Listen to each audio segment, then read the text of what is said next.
Ngayong araw ko na nga i-unbox itong mga package na dumating mula Korea. Ito yung mga sinasabi ko sa inyong sunscreen. Pero hindi lang yan sunscreen, marami pang ibang mga beauty or skincare product dyan. Pero bago ko nga i-unbox yung mga yon, mga mamis, itong at samahan nyo muna ako dito sa kusina dahil lulutuin ko na yung ilang buwan ko ng kinikrave. Tsaka sa totoo lang kasi mga mamis, gutom na ako kasi naalala ko kahapon pa lang tanghali yung huling kain ko. Hindi ko rin alam kung bakit kahapon pa yung huling kain ko, hindi na ako nakain kagabi. So ngayon pagkagising ko, nagtubig lang ako. Kaya ito nakakaramdam na ako na parang nanginginig na ako sa gutom. Ang nakakaloka pa sa lulutuin ko mga mamis, imbis yung madali ang luto, ang gagawin ko pa ay yung churros nga na kinikrave ko na ilang buwan na. Nagsalang na ako ng kawali, naglagay lang ako ng 1 cup water, 2 kutsarang butter or margarine kung wala kayong butter dahil pwede naman yung margarine lang. 2 kutsarang puting asukal, tapos hinantay ko lang siya na kumulo. Nung kumulo na, hinalo-halo ko lang. Tapos naglagay na ako ng 1 cup all-purpose flour. Kung gusto nyo rin subukan to mga mamis, kahit anong brand naman ng all-purpose flour, meron naman ding nabibili sa palengke. Okay din naman yung mga brand na yon. Kinikilo-kilo lang talaga nila. Nung pagkalagay ko ng 1 cup all-purpose flour, hinalo-halo ko lang siya hanggang sa maging medyo dough siya. Tapos pinalamig ko lang na mga 5 to 10 minutes bago ko inilagay yung isang itlog. Tapos hinalo-halo ko na ulit. Nung nahalo ko ng maigi, nilagay ko na siya dito sa piping bag. Tapos meron lang din ako mga piping tip. Tapos ayun, nagpipe lang ako dito sa baking paper. Pero okay lang naman kung wala kayong baking paper. Tapos inilagay ko lang muna sa rep bago ko siya pinrito. Kung wala naman kayong mga piping bag mga mamis, pwede naman mag-DIY na lang kayo yung mga plastic. Tapos butasan nyo na lang. Medyo nahirapan lang pala ako sa pagpipe netong doon ng churros. Hindi ko alam kung normal lang yon kasi first time ko lang naman gumawa. Or baka na-overmix ko yung pinaka doon ng churros kaya medyo nahirapan akong i-pipe. Then ayun na, pinirito ko na siya. Ginupit-gupit ko lang yung mga wax paper or baking paper para nga hindi na ako mahirapan maglagay nga sa kawali nitong mga doon ng churros. So finally natapos na ako. Hindi ko niluto lahat, marami akong nagawa. Inilagay ko lang sa ref para kapag nag-crave ulit kami, pwede nang prituhin na lang. Ang kinagahandahan dito sa churros mga mamis, pwede mo siyang i-stack sa ref, lalo na ilagay mo siya sa freezer. Tapos pag gusto mong magluto, madali mo na lang siyang mapiprito. Nung natapos naman ako magprito ng churros, ang gagawin ko naman ay yung pinaka-dipping neto or pinaka-pagsasawsawan neto. So meron akong evap, kalahati lang yung inilagay ko, tapos naglagay ako ng dark choco.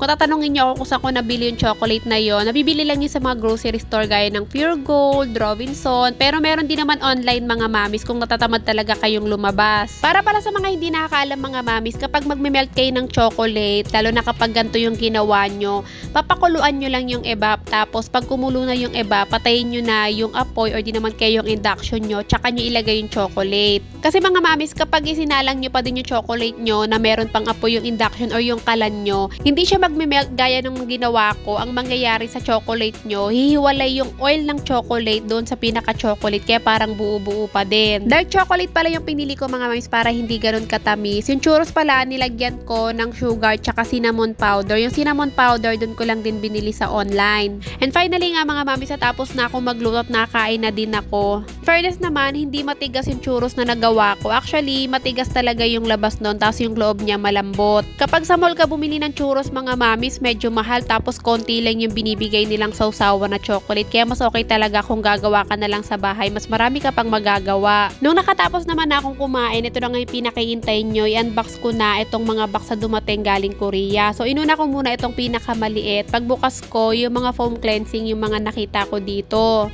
So, mamaya ko na ipapakita sa inyo isa-isa yan. Binuksan ko lang muna para makita ko. Sumunod naman itong pangalawang box. Meron ako nakitang itim na plastic, tas may nakalagay na pangalan ko. At pagbukas ko, syempre, meron ako ditong noodles. At dahil galing Korea nga to, syempre, Korean noodles to. Tapos meron din ako nakita ditong hand lotion. Natuwa ako mga mamis kasi hindi ako mahilig mag-lotion sa katawan, pero mahilig ako mag-lotion ng kamay. Sa araw-araw talaga mga mamis, kapag katapos kong gumawa sa mga gawaing bahay, hindi talaga pwedeng hindi ako maglo-lotion sa kamay ko. Kaya natuwa ako sa binigay sa akin na kaibigan ko na hand lotion kasi sakto wala na rin akong lotion sa kamay. So yun, pagka-box ko ng pangalawang box, marami din siyang mga skincare product. Tapos ito, meron ako nakita dito 24K gold na set. Mahal to mga mami sa Korea. Actually, i-search nyo to sa online or sa Orange app. Mahal yan. Pero sa akin, pag binili nyo, mura lang yan. At nag-iisa lang yan, paunahan na lang kayo. Yung pangalawang box na binuksan ko na puro skincare product din, dapat talaga hindi na yun kasama. Pero kasi ang mahal kasi ng binayad nila sa shipping fee from Korea dito sa Philippines. Kaya isinabay niya na rin yung mga ibang skincare product. Ito at nabuksan ko na nga rin yung pangatlong karton. At dito sa pangatlong karton, nandito na nakalagay yung mas marami pang foam cleansing, pati na rin yung matagal nyo nang inaantay na palagi kong sinasabi na sunscreen from Korea. Itong color yellow na nasa box na pinapakita ko ngayon sa inyo mga mamis. Ito yung sunscreen. Nakita nyo naman, medyo may kalakihan din siya. Anjo yung brand ng sunscreen na to mga mamis from Korea. Tapos SPF 50 plus na yan. Sakto talaga yung dating ng mga sunscreen na to mga mamis. Panglaban talaga to sa matinding sikat ng araw. Hindi talaga pwedeng lumalabas tayo nang walang sunscreen na nilalagay sa mukha or sa balat natin mga mamis kasi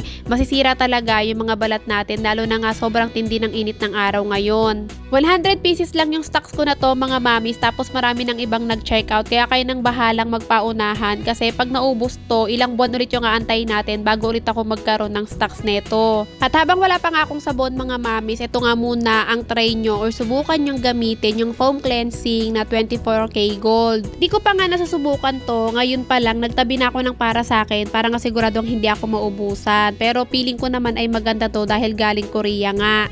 Sa mga hindi nga nakakaalam mga mamis, alam nyo ba na isa talaga ang Korea sa may mga magagandang beauty product at skincare product. Kaya naman kapag napanood nyo to mga mamis, wag na kayong magdalawang isip na mag-check out kasi mabilis lang maubos to. Pareha sa tig 100 pieces lang yung stocks neto. Ito na yung ibang laman ng karton na pangalawa kanina. Meron ditong Ultra Moisture Body Lotion. Napakalaki neto mga mamis, 1 liter ata to. Tapos meron din Perfect Sun Cream Lotion. And meron din ako ditong iba't ibang aloe vera gel. Meron pang spray, meron naman na parang medyo gel siya. Mas maganda yung mga to mga mamis kapag galing sa rep. Kung meron kayong rep, mas maganda na yung mga aloe vera gel nyo galing sa rep tapos mag-apply kayo umaga or di naman kaya gabi. Pero mas maganda yung gabi. Meron din ako ditong melasma cream, tapos meron din ako ditong collagen lotion. Yung iba pala dito mga mamis na pinakita ko ngayon, kapag hindi nyo na siya nakita dun sa link na ilalagay ko dyan sa comment section sa baba, ibig sabihin na sold out na agad siya, nabili na.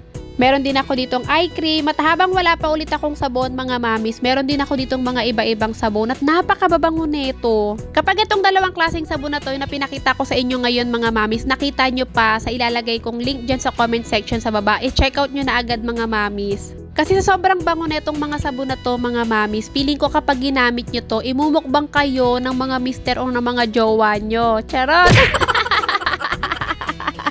Lahat ng mga nakita nyo dito mga mamis na pinakita ko na mga skincare product, uulitin ko mga mamis, lahat yan ay legit na galing Korea. At kung isi-search nyo mga mamis, kumpara sa iba, mas mura yung ibinigay ko or inilagay kong presyo sa mga skincare product na yan. Lahat yan mga mamis makikita nyo sa link na ilalagay ko dyan sa comment section sa baba. I-click nyo lang yon tapos lalabas na yung mga product na yan. So after ko naman mag-unbox mga mamis ng mga package, syempre hindi ko pwedeng kalimutan ang duty ko bilang nanay. Nangako kasi ako kay Tina na lalabas nga kami nung araw na yan kasi gusto niya ngang mag-scooter doon sa Kai Mall. Nung nakaraang linggo niya pa yun gusto mga mamis, kaya lang sabi ko, kulang kasi yung dala naming pera nung araw na yon, kaya ibang araw na lang kami pupunta. Dapat talaga kasama namin si daddy niyan, kaya lang sobrang aga ng alis ni daddy kasi nga, meron siya ngayong tinuturuan ng kanta kaya mas maaga na yung alis niya ngayon. Para kasi yon sa wedding event nila sa susunod na linggo. Kung hindi nga ako nagkakamali, alam ko ang tinuturuan nilang kumanta yung mga anak nung ikakasal. Para ngayon ata yung pinaka-gift nila sa mami nila, yung magkakanta silang magkakapatid sabay-sabay. Kaya ayun yung tinuturuan ni daddy.